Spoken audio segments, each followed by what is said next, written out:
When I returned to the school, I asked the 5 students you're about to see to think about what it was that enabled them to learn. The students discussed this amongst themselves, and the themes they developed became the questions you will see them ask each other. I didn't set the questions. My only role was to facilitate their initial discussion and to operate the camera.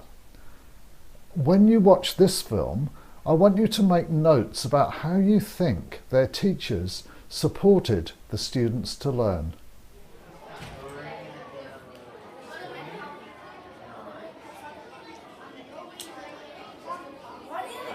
Hi, I'm Freya, a Year 6 student.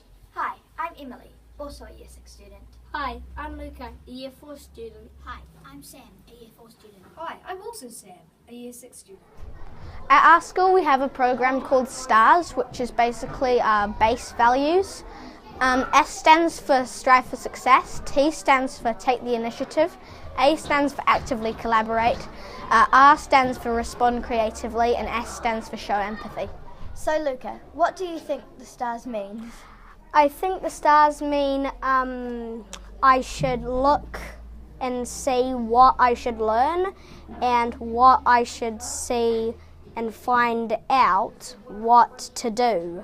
So if we were doing strive for success, I could say, okay, so I've got to strive for success. What do I have to do to strive for success?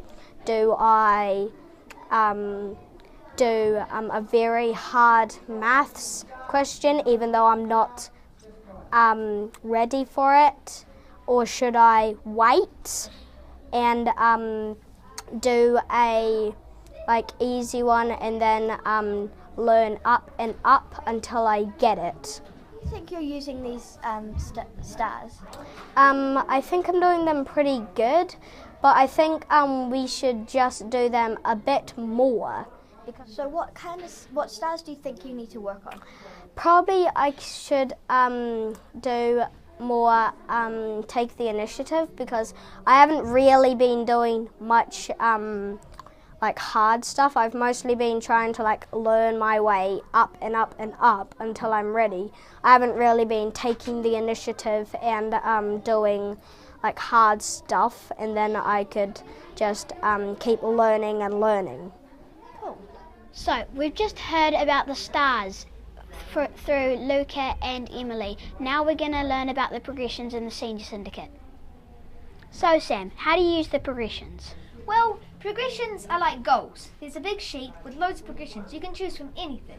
And say you picked using paragraphs. You write it down in your book, and that's your goal for your writing. And it's pretty much just a reminder. What can I do to improve my writing? Hey, look, I have a thing here. Use paragraphs. So you put paragraphs in your writing. Do you think that once you've done an easier one, do you take a step up from what you've done? Yeah, so there's different levels. So there's the lower levels, and then there's the harder levels. There's also, there's loads of topics like arts, literacy, maths, science. Do you think these are good things to base your learning on? They are great things to base your learning on, especially if you're looking to do some hard stuff or even easy stuff. You can use it. It's a great thing to base your learning on. Freya and Emily, do you think that reflecting on your work is going to help you complete your progression? I think it does. I think it just really finishes off that step, because it makes you think about what you think you have achieved and what you still need to work on. Yeah. I agree with Freya. It really helps you understand what you've done and what you need to work on, and it helps you with your progression, because you can say oh, I think I did it, but without really looking. We've been looking at ways of learning. Freya, is there any other different ways of learning? In the Senior Syndicate we have things called learning blogs. On these we post things about what we've been doing at school and things like important events. I think we reflect on these blogs, and I think reflecting helps you think about what you did. It really makes you think about the stuff that you did and what you actually learnt. Sam, do you think that blogging is a more effective way of sharing our learning? Well, I think it's great because you can share it and it's online, so you can have it all around the world. And also, it's really fun because you can post stuff on, and fun makes it more learnable, I guess. Yeah. So, what do you think the teachers are trying to tell us when we're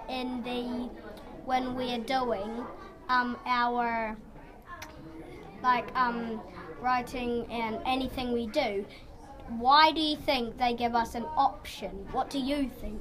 Well, I think that if they're trying to give us an option, we still have a choice to be free and do like whatever we want, but they can motivate us and give us guidelines so that we still get the proper education, but then we don't have to be like caged up and they're like telling us you have to do this.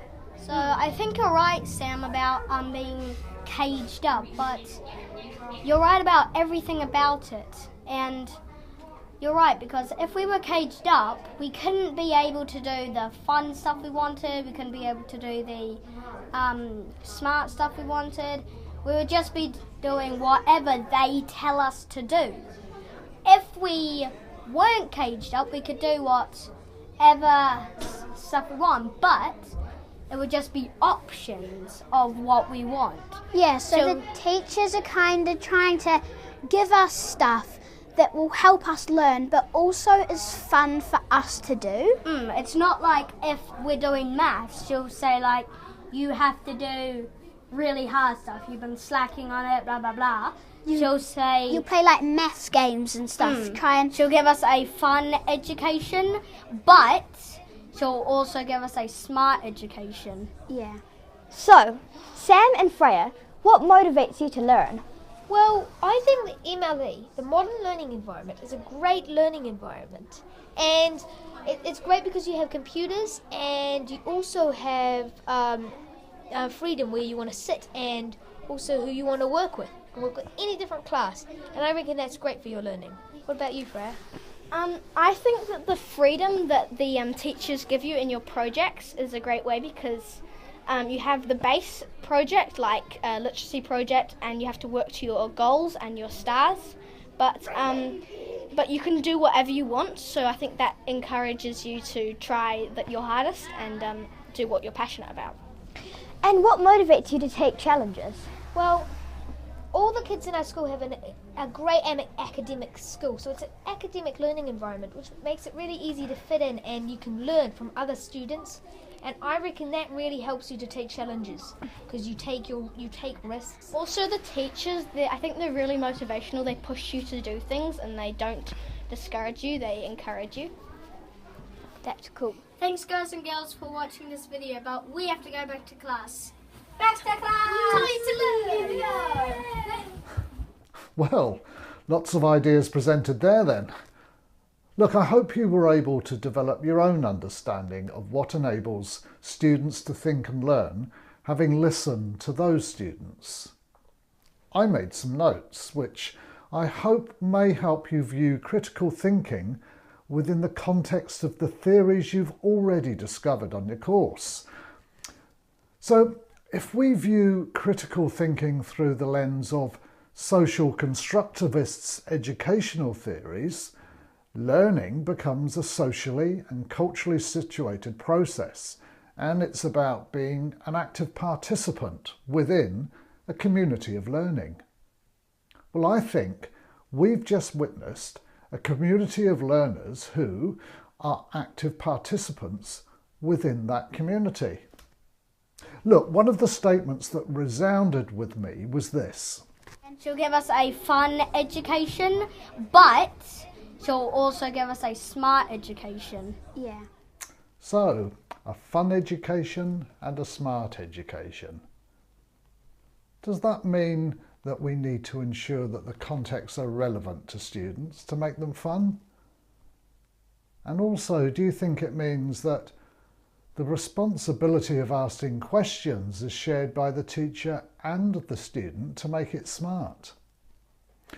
Look, I also think that we've just witnessed a high degree of reflective practice, which, as demonstrated by the students, encourages critical thinking.